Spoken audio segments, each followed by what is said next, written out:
Sawadee ka mga Kadanyos TV at kapanalo ng tinapay at Kadasyus. Ngayon po, March 28, 2025, mga around 2 p.m.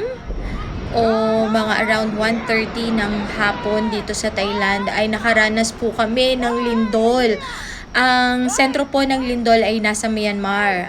Ayon po sa balita, ito ay 7.7 magnitude.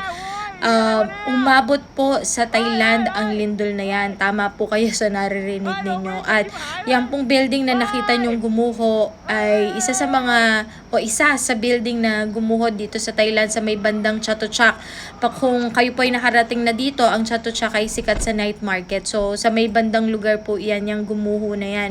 Ang mga katutubo po or tinatawag namin mga katutubo or Thai people ay sila man ay na-surprise dahil hindi po palaging lumilindol dito sa Thailand.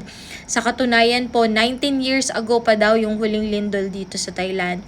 Diyan naman po sa video na ito na ako na po ang nag-capture nito, makikita nyo po yung mga estudyante from that university, malapit po yan sa bahay namin, ay lahat po talaga pinalabas na sila.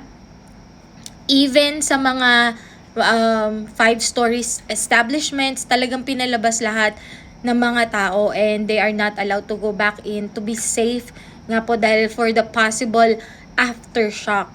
At yan po ay ang Central Cheng Watana. Kung makikita nyo po medyo bumabagal na yung trapiko dyan dahil nga sa pagpanik ng mga tao. So mostly sa kanila yung mga may sasakyan nag-decide na umuwi na lang or kahit ibang mga estudyante ay sinundo na ng kanilang mga parents, ng kanilang mga magulang para umuwi na or to take them home safely.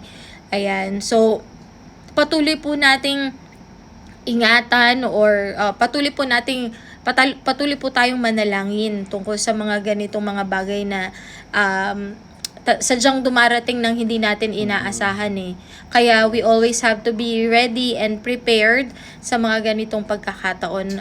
Alam ko po na madaling sabihin pero mahirap gawin. Pero yun po, kailangan natin ng mga paghahanda.